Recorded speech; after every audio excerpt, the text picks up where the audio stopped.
Nestled in the beautiful Eastern Alps of Italy lies the Stava Valley, a pristine hotspot of the surrounding Alpine resort. Then, a terrifying tidal wave of mud surges down the valley at more than 50 miles per hour, destroying everything in its path. 268 people perish in less than 4 minutes. Now, using advanced computer graphics, we reveal exactly what went wrong. Disasters don't just happen. They're triggered by a chain of critical events. Unravel the fateful decisions in those final seconds from disaster.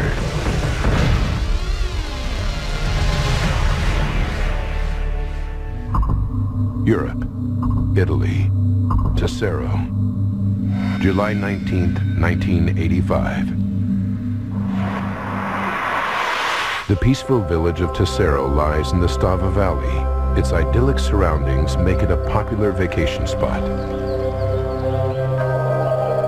Today, visitors and locals alike are out enjoying the sunshine. 12:10 p.m. Umberto and Clemente de Florian are helping their father Lucio with his carpentry business. It was a typical summer's day. I was 15 years old, and me and my brother were going to do some work for our family business, owned by my father. They load their van and head up Stava Valley Road. 12:15 p.m. Back in Tesero, Alma Treadle is home from work, serving the lunch that her mother prepared for the family. That day I came back. The table was laid. Everything was ready to eat. 12:20 p.m. 20-year-old Lucia Morandini is helping her father Mario in his sports shop. That day I thought that seeing as a new supply of stock had just arrived, I'd choose a present for my father because it was his birthday in a couple of days' time. It's a perfect day in the Southern Alps. But further up the mountain, there is something that makes the Stava Valley far from normal. Since the discovery of rich mineral deposits in the 16th century, Prestival Mountain has been mined. Local residents coexist with the mining companies who work the mountain for fluorite, a valuable chemical substance.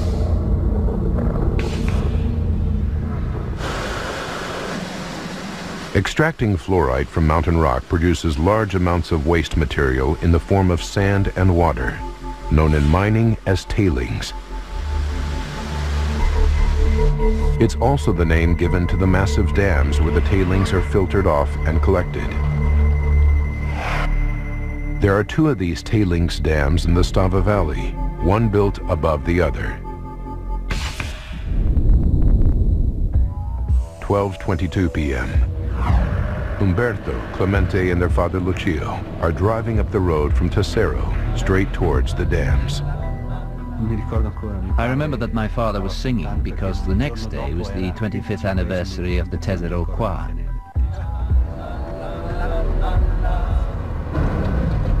In town, Alma Treadle and her family are enjoying their lunch at the kitchen table. And in their sports shop, Lucia Morandini thinks she has found the perfect present for her father. We went to the storeroom. We opened the boxes and took out all the clothes. There was a nice tracksuit that I wanted him to try on. Over the years, the 100-foot-high tailings dams have become part of the scenery. Obscured by a dense pine forest, they are largely ignored by the locals. We all knew the dams were there, but we never imagined there would be the slightest danger. Today, all that will change.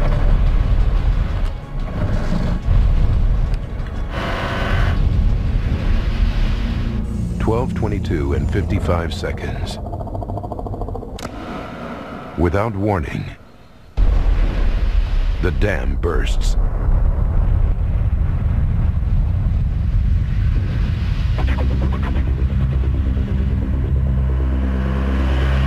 At first, no one knows what it is.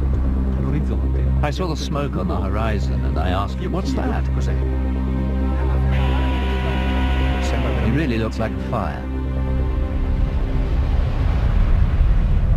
At 12:23 and 25 seconds, more than 60 million gallons of mud, sand, and water from the two dams course down the valley. The town of Tesero is less than 3 miles away and directly in its path.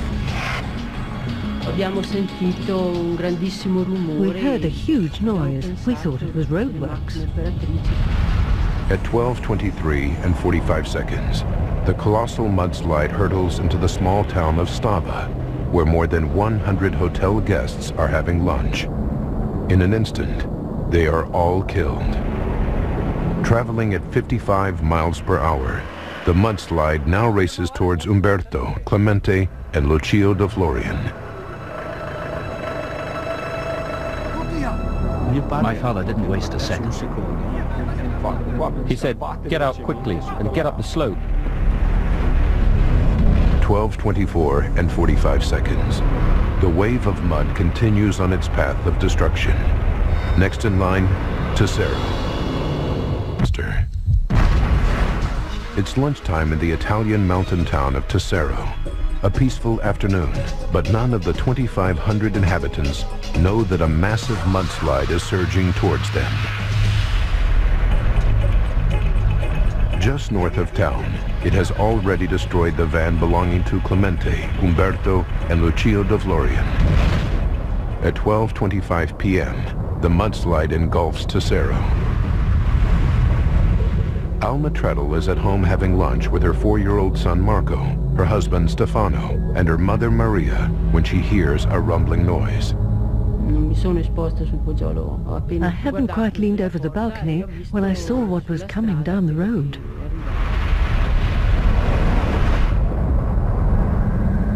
Seconds later, more than 65 million gallons of mud hits Alma Street, destroying 17 of its 25 houses. Further down the street, Lucia Morandini is working in the sports shop with her father. My father was trying on the tracksuit when we heard a huge noise. Out of curiosity, I said, I'll just go and have a look. The devastation continues as the mudslide follows the quickest route down the mountain. Entire buildings, streets, and forests are wiped out. 12:25 and 44 seconds. The ancient bridge that has stood for 10 centuries is almost completely destroyed. Finally, 40 seconds later, it's over. The mud crashes into the valley floor, where at last it loses momentum and flows into the Avisio River. The catastrophe lasts just 3.5 minutes, but it leaves more than 3 miles of chaos in its wake. The beautiful Stava Valley has been reduced to a wasteland. Clemente de Florian narrowly escapes the mudslide by running uphill. I stopped and turned around. There was nothing left. Absolute silence. Not even a bird or a fly. Nothing. Their van is totally wrecked, submerged in mud more than 160 feet from where they left it. Clemente frantically searches for his brother and father. I heard my brother's voice calling me, and I just saw his face sticking out of the mud. I couldn't move because I was completely covered in mud. Then I saw my brother and called out to him. So I started to scrape some of the mud off him, and he immediately said, "Where's Dad?" Meanwhile, about 300 feet away, local sculptor Giuseppe Mick sees the destruction from his workshop window and races to the scene. He's one of the first rescuers to get there. I saw a figure, a human figure lying, hugging a tree. When it spoke, I went closer. I recognized by the voice that it was Alma. Almatrete. The force of the mudslide catapults Alma over her first floor balcony, and Giuseppe finds her nearly 1,000 feet from where her home used to be. I had no idea where I was. I could just feel grass below me, and I didn't know what was happening. Giuseppe and his friends make a stretcher out of Alma's jacket. They carry her to safer ground and a waiting ambulance. Lucia Morandini is completely buried in the mud and wreckage of what used to be her father's sports shop. Only a small gap in the debris allows her to breathe and stay alive. I was scared I would suffocate, or die of thirst, or hunger, a very slow death, and that I would prefer to end it quickly, but I couldn't even do that. I couldn't move at all. Luckily, people hear Lucia's cries for help and dig her out of the mud. She's rushed to an ambulance and taken to the hospital. 1 p.m. Just half an hour after the accident, local firefighters, Alpine Rescue, and police are on the scene. In all, 7,000 rescuers take part in the recovery operation. A fleet of 19 helicopters and 26 ambulances are on standby, ready to carry survivors to the hospital. Unfortunately, out of the 281 missing, only 13 people are pulled out alive. Umberto De Florian, Lucia Morandini, and Alma Treadle are 3 of those 13. While they're treated for trauma and broken bones, rescuers continue to search through the rubble for their families. I kept asking after my son, my mother, and my husband. But they wouldn't tell me anything. 89 men, 120 women, and 59 children perish in the mudslide. A total of 268 lives lost. Alma's husband, Stefano, her mother, Maria, and her 4-year-old son, Marco, are among them. Lucia's father, Mario, and Umberto's father, Lucio, also perish. It's one of the worst dam bursts in history. After 3 weeks, the rescue operation is over.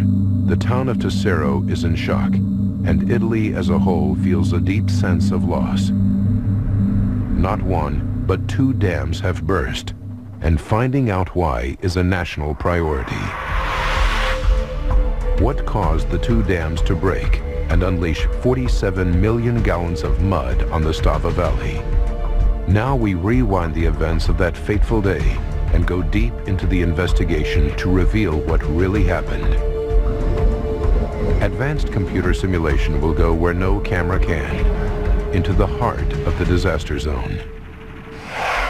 On the day of the tragedy, the regional court launches an inquiry to determine the exact events leading up to the disaster. The investigation team is complete with mudslide experts. Using their data, we can now piece together the chain of events to find out what really caused this terrible tragedy. The immediate focus is on the 2 dams. What caused them to burst? Early claims are that the trigger was a natural phenomenon.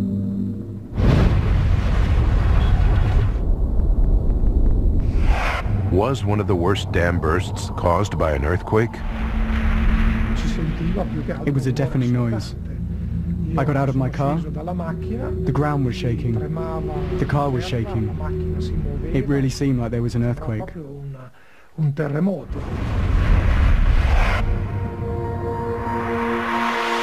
Mudslide expert Professor Richard Chandler was a consultant for the accident inquiry. The foothills of the Alps, where Stava is, are an earthquake area. One can speculate, and one can also rely on evidence from a seismometer in a valley next door to the Stava Valley, which was in place to record possible earthquakes. There's a seismometer in nearby Cavallese, and investigators study the readings for the exact time that the dam burst, 12:22 p.m.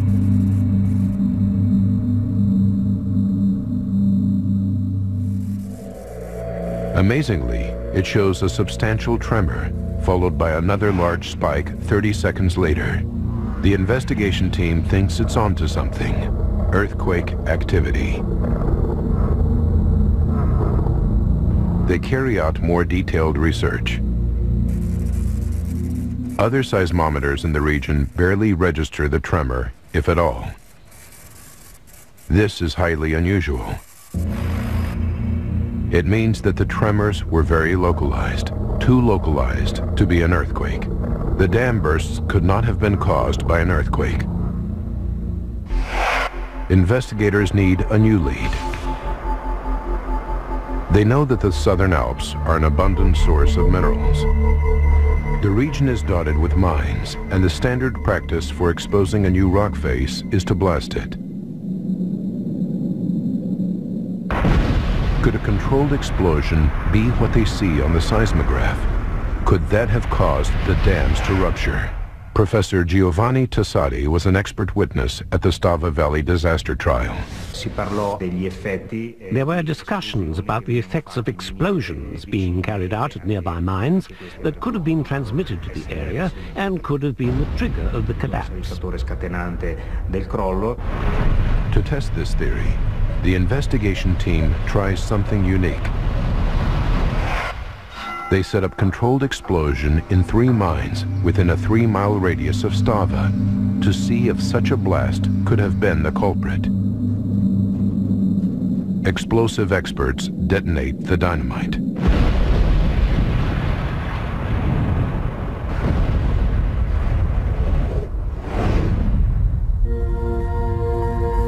Analyzing the readings, the investigation team is baffled.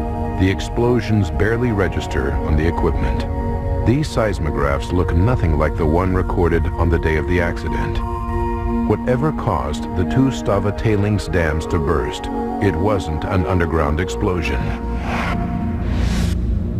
So what did cause the 2 seismometer readings 30 seconds apart?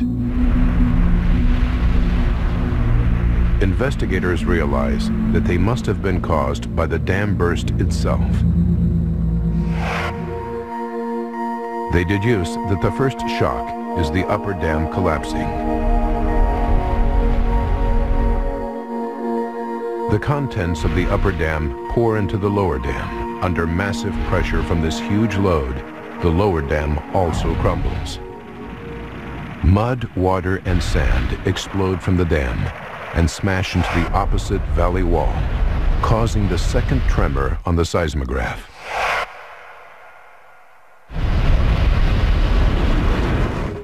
Investigators now know how the dams gave way. Their next task is to find out why. If external factors like an earthquake or an explosion were not the trigger, it must have been internal. Something inside one of the dams caused the collapse. And since the upper dam collapsed first, it becomes the new focus of the investigation. Tailings dams are widely used in the mining world. Fluorite production requires massive quantities of water. It makes up 95% of all waste products in the process. A huge machine called a hydrocyclone then separates the sand from the water. Sand builds up into the wall of the dam. The hydrocyclone pumps the water into the center of the dam, creating a reservoir. The safety of the structure relies on the outer wall of the dam, which remains dry and solid, as the liquid in the middle slowly drains out through massive pipes. Tailings dams are effectively self-building. The more waste, the bigger the wall of the dam.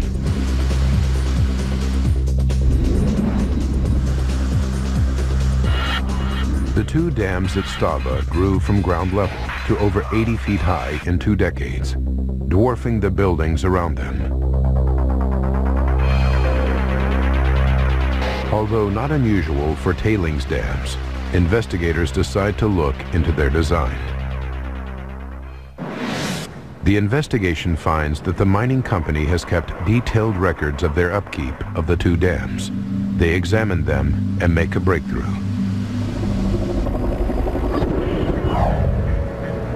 Six months before the disaster, the mining company suddenly has a problem.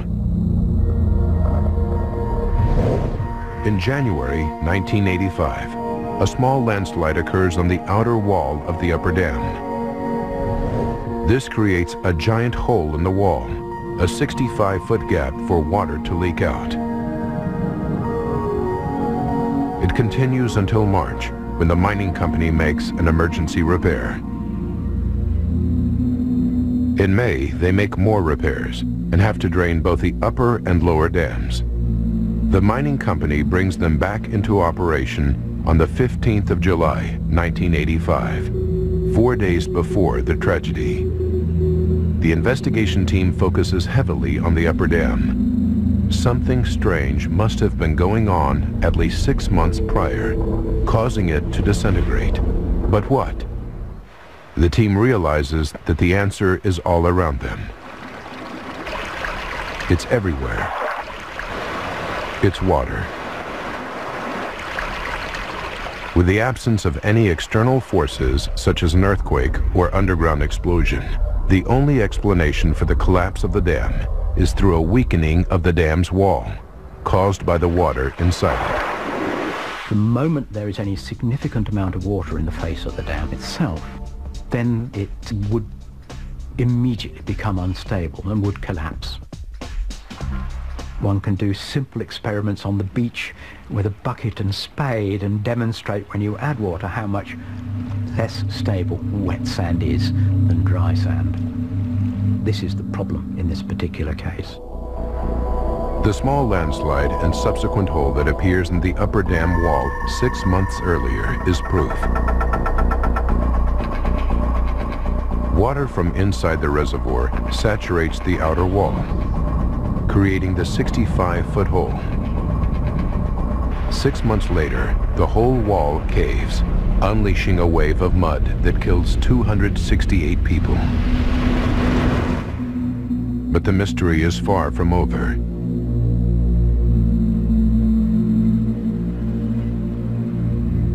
Investigators now know that water caused the dam burst.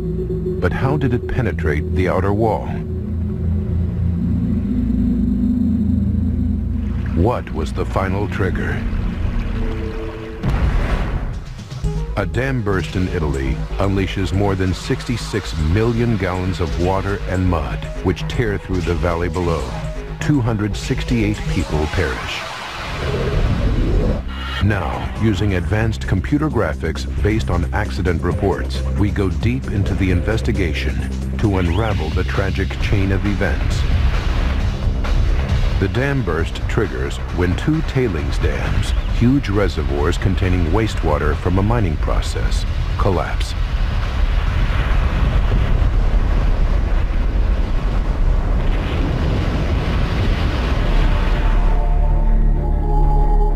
The investigation team is now certain that the upper dam caved in like a sandcastle. But it's not supposed to work this way. A pipe should drain excess wastewater before it reaches critical volume. Too much water pressure, and the water is forced into the wall, causing it to crumble.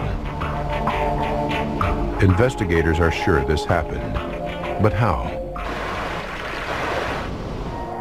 They start to examine why. They study the meteorological records for the 66 years before the accident and make a fascinating discovery.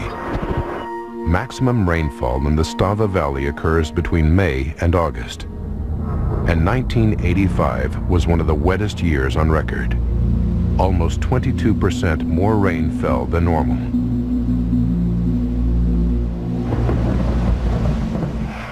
It's a good lead for the investigation team, who's sure that the record rainfall played a part in raising the volume of water. But they're not convinced that it's the only contributing factor. They know that the dams must be designed to deal with something as foreseeable as heavy rain, so they look into other reasons for a dramatic rise in water levels. Suddenly, it all seems obvious.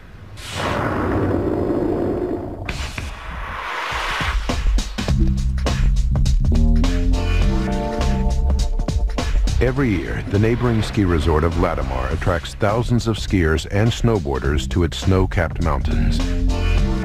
The winter before the accident had been a particularly good one for skiing. A thick snow cover grew thicker with regular snow showers. But at the end of the season, something happened that would play a significant part in the disaster only a few months later. In the spring in the Alps, the snow that fell during the winter melts, and melts relatively rapidly in the course of a few weeks. Investigators calculate that the water levels produced by the thaw that year were higher than average.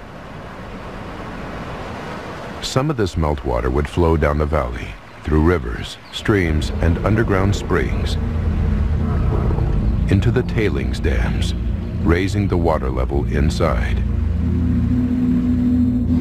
This solves the pressure question. But investigators can't believe that increased rainfall and melting snow alone are responsible for such a catastrophic failure.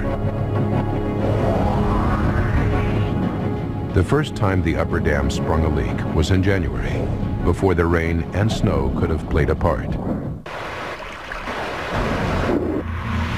Investigators desperately need a new lead. They now concentrate on the heart of the accident, the wrecked dams themselves. The breach in the upper dam wall is clearly visible, but the lower dam and reservoir are totally destroyed. The investigation team calls in heavy machinery to clear the site, and they begin the arduous task of sifting through the ruins of the dams in search of a clue. After searching through 360,000 tons of mud, silt, and rubble in the remains of the upper dam, they find one. It's the drainage pipe, and it's broken. Now they're onto something. They take a closer look at the pipe. Crucially, it shows signs of an earlier repair. A length of the pipe was replaced. But over the years since the repair, the weight of mining waste or tailings placed on top of it has caused it to sag. Then, with the passage of the years, the tailings built up above this pipe, and the pipe could have pulled out of its end joint, allowing water, which was draining the upper dam, to be discharged into the tailings at a location quite close to the outer face of the dam. Eventually, it would have pulled free from its anchor points, leaving gaps and rendering the pipe useless. Now, instead of draining water away, it's actually leaking water back into the reservoir, raising the pressure inside and forcing more water to seep through the dam wall, weakening it more and more. But when did the leak from this pipe reach critical levels? Investigators realized that the emergency repairs done just 2 months before the accident are to blame. To carry out the repairs, the mining company had to empty each reservoir. As the water was drained out, the pipe could have bent further out of shape, causing bigger gaps to appear. Then, 3 weeks before the dam bursts, the reservoirs were refilled. 4 days before, mining begins again. Waste tailings are pumped into the dam, but the broken pipe can't drain away excess water. And now rainfall and meltwater are at peak levels. The pressure against the walls from these combined sources of water is too much for the dam to contain, and the water inside the reservoir forces its way out. It takes the path of least resistance, through the outer wall of the dam. Stable only when dry, this wall becomes saturated by the fluid seeping into it, The stability of the dams at Stava required that the water was kept away from the outer slope of the dam. If any water got anywhere near the outer slope of the dam, it was inherently going to collapse. Finally, something has to give. The wall of the upper dam collapses, releasing 360,000 tons of sand and water, which surge down the valley, destroying everything.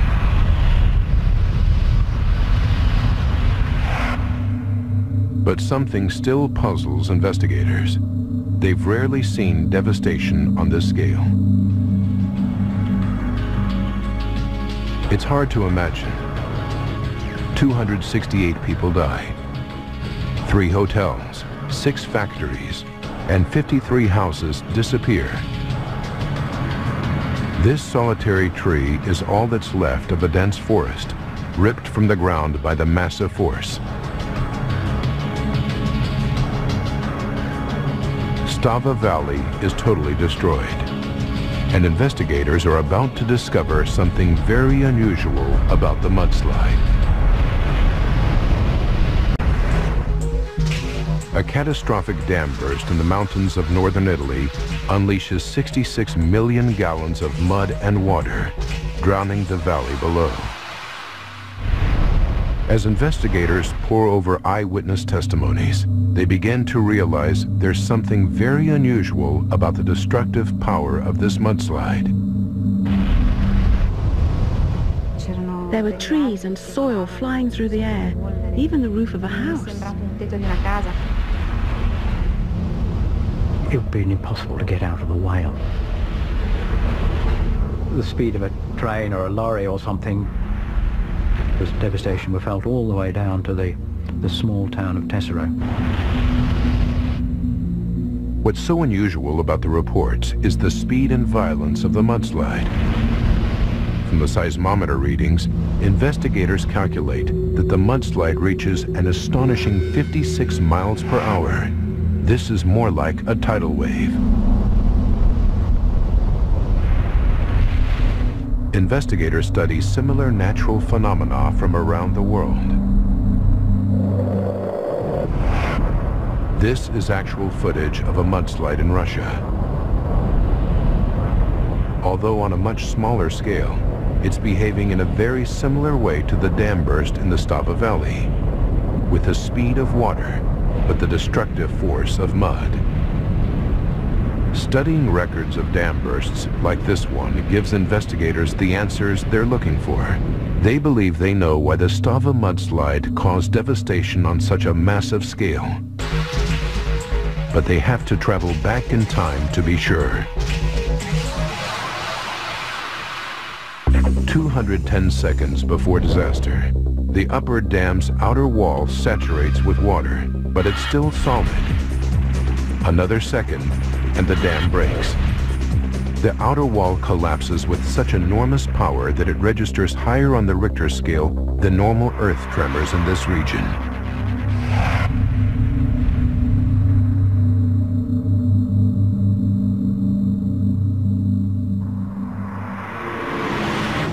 This 1950s footage of a real earthquake in Japan shows what happens to the ground when a shock wave is so powerful that the solid earth acts just like a liquid.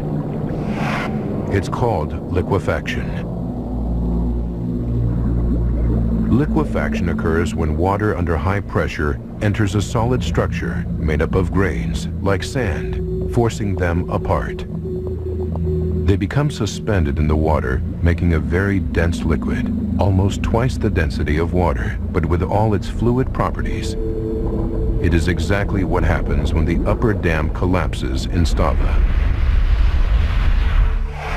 As the outer shell disappeared down the slope, the tailings behind no longer had any support, and they become suspended in the water that surrounds them.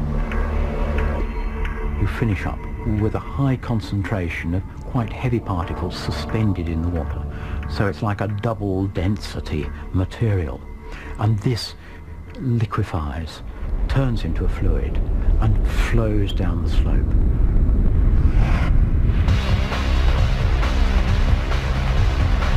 Investigators now understand the critical chain of events that caused the catastrophe.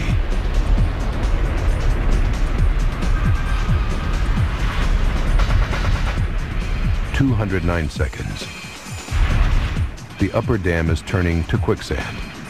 The grains have lost their ability to stick together as a solid structure. 198 seconds. This dense liquid is now pouring out of the upper dam and into the lower dam, which is critically overloaded. For 19 seconds, the liquefied mud from both dams collects and grows.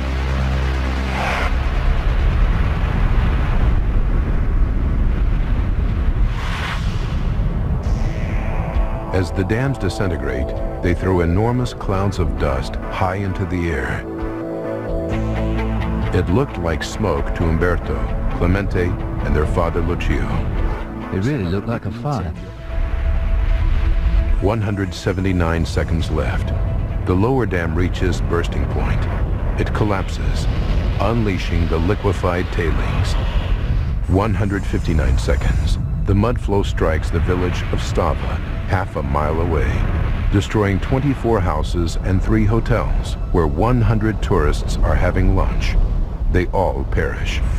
99 seconds remain.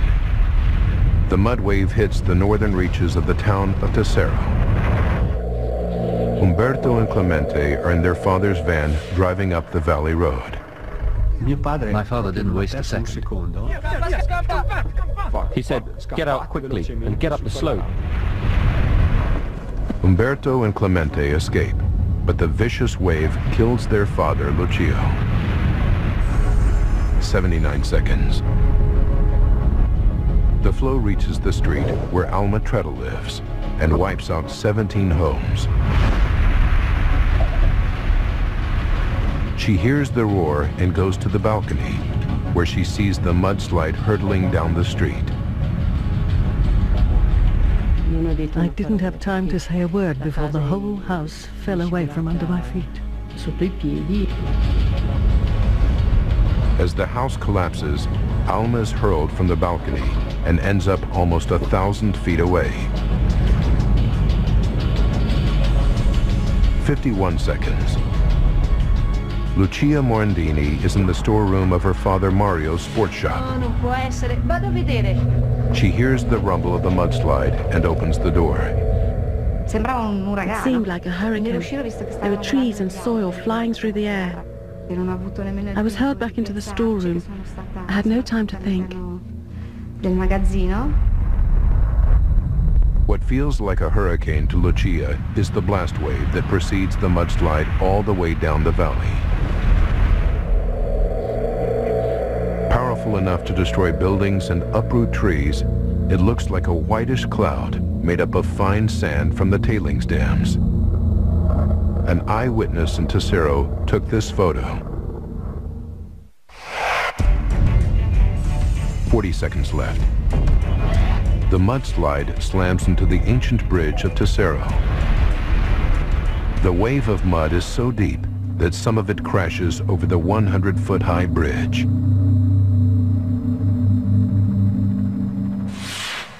In just 3.5 minutes, more than 60 million gallons of mud, water, and debris destroy an area of nearly 30 miles. Tailings dams operate all over the world.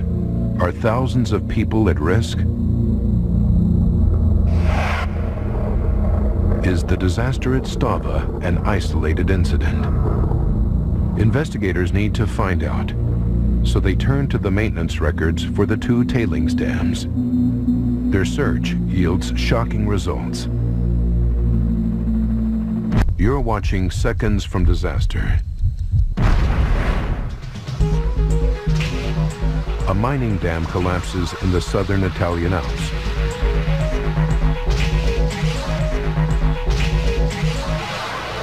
Now investigators are scouring through maintenance records to find out if the company in charge regularly monitors its stability.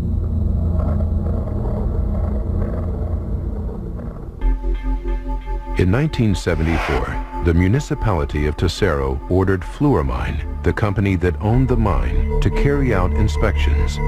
Results of the tests showed that the slope angle of the upper dam was exceptionally high and its instability was nearing danger levels. The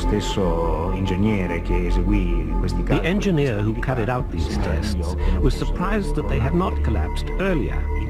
This should have served as a warning. But nothing was done, the situation was covered up, and work carried on as normal.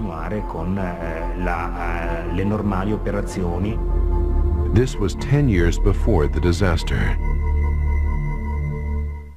The findings prompt the investigation team to dig deeper. They discover a catalog of errors. The soil is completely unsuitable to support the dams, and the ground is too marshy to allow adequate drainage, an essential requirement for their stability. Without proper drainage, the walls can't dry out and become solid or stable. Also, the foundations for the upper dam have been partially laid on the lower dam, which means that the upper dam has been partly built on the wet mud of the lower dam, rather than on solid ground. But most amazing of all is the inadequate repair of the broken pipe in the upper dam. With so many problems, the mining dams were an accident waiting to happen. The investigation team's findings were compelling enough to seek a prosecution, and in 1988, they went to trial. The Stava Valley disaster inquiry took 7 years to complete. In the end, 8 people from the 5 companies that ran the mine since the building of the upper dam and 2 members of the regional council in charge of mine safety were found guilty of culpable disaster and multiple manslaughter. They were all given prison sentences, and the magistrate noted in his ruling that if 1/10 of the money spent on the trial had been invested in the safety of the tailings dams, the accident would not have taken place. Today, Alma Treadle has to live with the loss of her 4-year-old son Marco, her husband Stefano, and her mother Maria. She almost died herself, yet she no longer feels resentment towards the people responsible. I don't think it's up to me to judge these men. I'm not even going to start. I know I used to feel angry because I thought, you had the duty to make safety checks and you didn't do them. Otherwise this wouldn't have happened.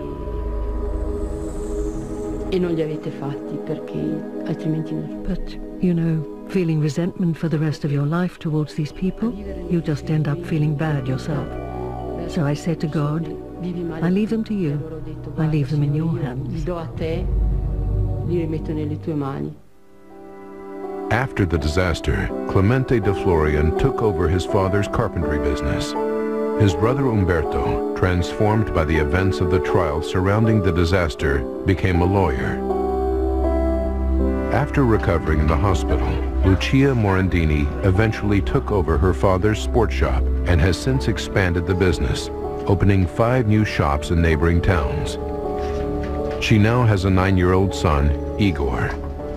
17 years after the tragedy, Graziano Lucchi, who lost his parents, co-founded the Stava Foundation as a reminder of what happened on July 19, 1985. It's important for people to know what happened. We especially want people to know the causes, who is responsible for this tragedy, because only this knowledge will allow us to try to avoid other similar tragedies from happening elsewhere.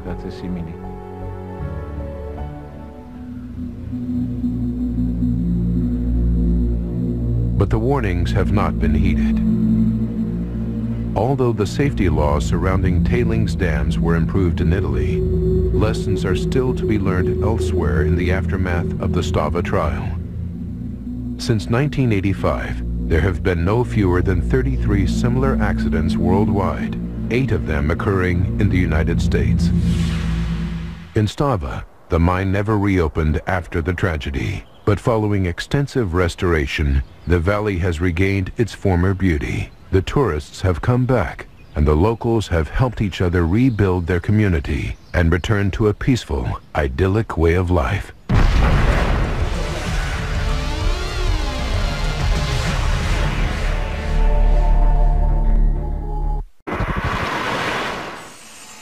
12:15 p.m. Back in Tesero, Alma Treadle is home from work, serving the lunch that her mother prepared for the family. That day I came back. The table was laid. Everything was ready to eat. 12:20 p.m. 20-year-old Lucia Morandini is helping her father Mario in his sports shop. That day I thought that seeing as a new supply of stock had just arrived, I'd choose a present for my father because it was his birthday in a couple of days' time. It's a perfect day in the Southern Alps. But further up the mountain, there is something that makes the Stava Valley far from normal. Since the discovery of rich mineral deposits in the 16th century, Prestival Mountain has been mined. Local residents coexist with the mining companies who work the mountain for fluorite, a valuable chemical substance.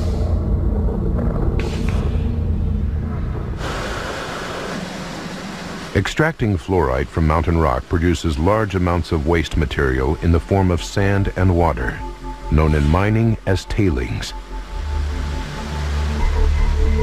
It's also the name given to the massive dams where the tailings are filtered off and collected.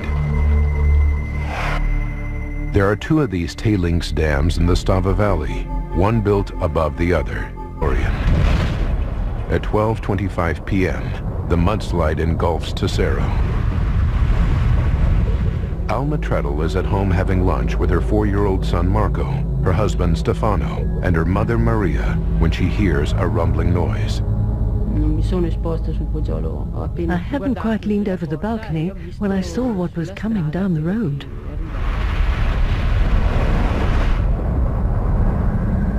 Seconds later, more than 65 million gallons of mud hits Alma Street, destroying 17 of its 25 houses.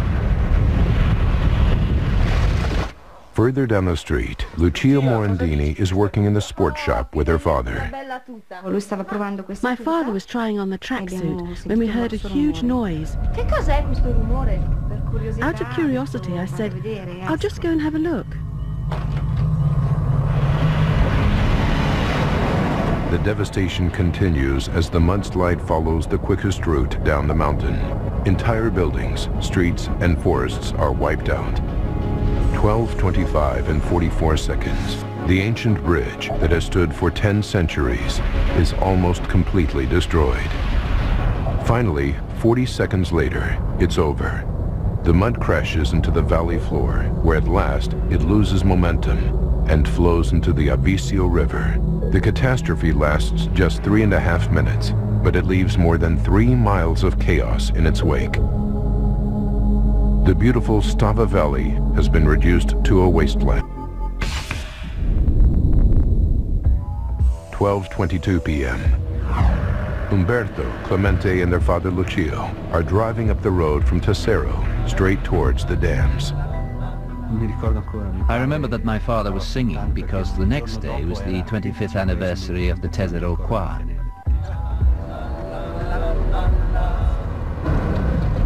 In town, Alma Treadle and her family are enjoying their lunch at the kitchen table. And in their sports shop, Lucia Morandini thinks she has found the perfect present for her father. We went to the storeroom. We opened the boxes and took out all the clothes. There was a nice tracksuit that I wanted him to try on. Over the years, the 100-foot-high tailings dams have become part of the scenery. Obscured by a dense pine forest, they are largely ignored by the locals. We all knew the dams were there, but we never imagined there would be the slightest danger. Today, all that will change.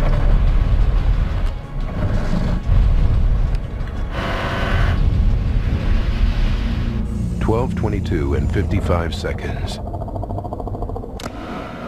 Without warning, the dam bursts.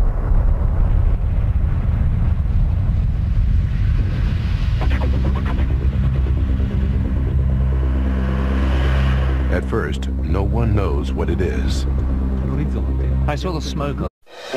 Nestled in the beautiful Eastern Alps of Italy lies the Stava Valley, a pristine hotspot of the surrounding Alpine resort. Then, a terrifying tidal wave of mud surges down the valley at more than 50 miles per hour, destroying everything in its path. 268 people perish in less than 4 minutes. Now, using advanced computer graphics, we reveal exactly what went wrong. Disasters don't just happen. They're triggered by a chain of critical events. Unravel the fateful decisions in those final seconds from disaster.